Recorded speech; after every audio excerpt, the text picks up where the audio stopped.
Superman once said, "This S on my chest may just be an S on your planet, but on my planet it stands for hope." Now when I heard this, I made a connection. Because this word on my hat may just be words to you, but to me it stands for hope. To that young artist who comes home to complete darkness, and the only source of light he has is the hope that shines through his bedroom window from the street lamp outside. It stands for hope. To that young lady who's thinking about ending that beautiful song called Life because she doesn't feel accepted anymore. It stands for hope. Hope that the persecution and the trials that we go through every day because of who we are and what we believe in isn't in vain. See, our clothing is the statement, but our message is the mission. Be your own cool and uniqueness without exemption. The trick is to guard your heart and protect it, even if that means being rejected. Be the change, they say. Challenge accepted. A lot of people brush this off because they never heard the message. A clothing company that aims to prevent bullying and suicide through motivational speaking and action. They even told us it was impossible. But I stand here today because I made it happen. 2 years of sowing seed in dry land just when you thought we were done. Cool life living, the best is yet to come.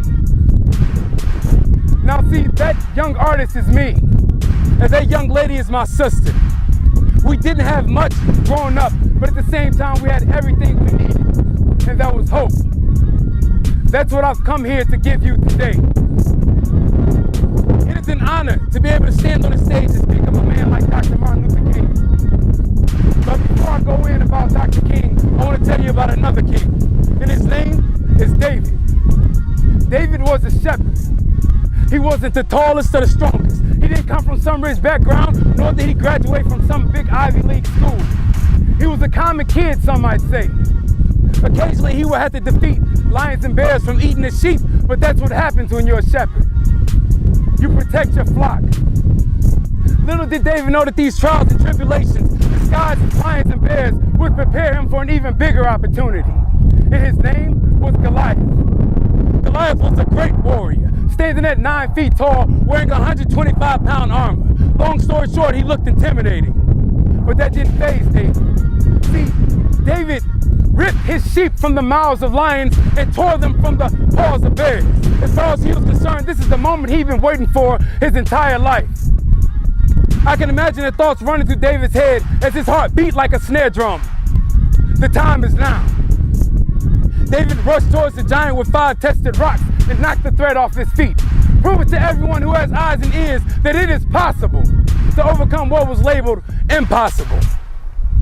But see, the thing that we tend to forget is that Goliath had brothers, just as big and just as strong. But after seeing David overcome his giant, he gave others hope to overcome theirs.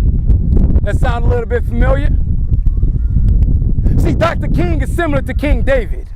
He defeated a giant that many were afraid of.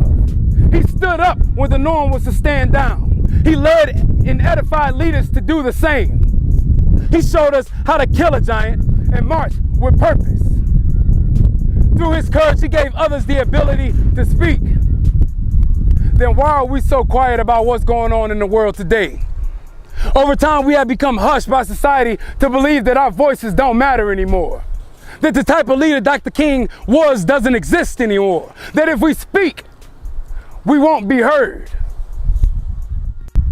See, instead we conform to what we see on TV and we shrug our shoulders to possibilities we think aren't within our grasp.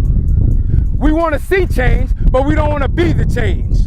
We'd rather someone else trend it on Twitter and we'll just support it with a retweet. But I'm here today to tell you that 50 years ago, one man stood up and started marching.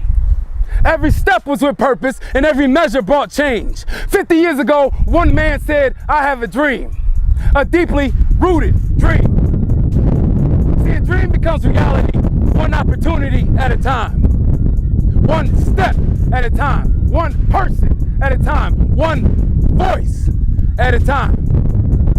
One voice singing in the darkness can shed light to a dark and twisted world.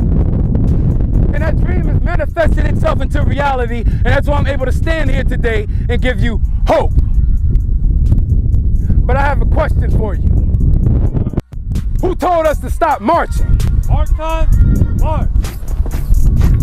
Yes, we won the battle, but the war's not over. We overcame segregation, but there are still more giants out there lurking in the battlefield. We should overcome poverty in America. We should overcome bullying and suicide in our schools. We should overcome our rights slowly being taken away from us as American citizens. But why is it that when I look around at my peers, I see a bunch of satisfied faces? But we cannot be satisfied. We cannot be satisfied with how our next generation is being raised on today's media. We cannot be satisfied with how society tells our young women to act, dress, and think. We cannot be satisfied with how many of our young men are sitting in jail right now, or worse, out in the world raising hell. We cannot be satisfied. We cannot be satisfied, and we will not be satisfied. The African impala is an amazing animal. It has the ability to jump 13 feet in the air and 30 feet out from a standing position. But if you visit the zoo, you'll see it being held back by a 3-foot wall. How is it possible for something with so much God-given ability to be held back by something so small? See, since the impala cannot see where it will land, it does not take the risk of jumping. That sound familiar too? How many of us are filled with goals and dreams, but we're afraid to jump?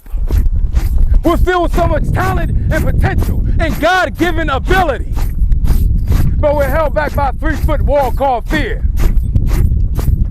Dr. King was the impala that chose to jump, and it's time that we use what he jumped for. If he was standing here today, he would still be marching.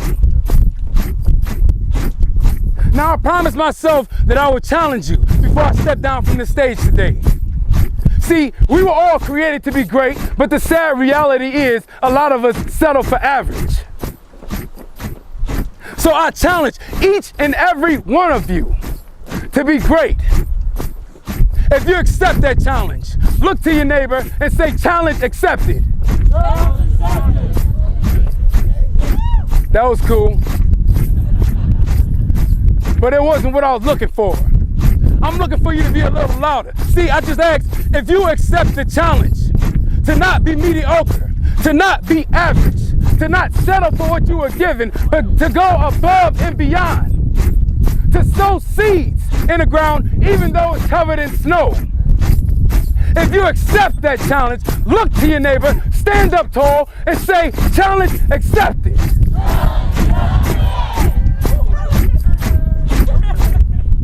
The time is now. Be the change, they say. Challenge accepted.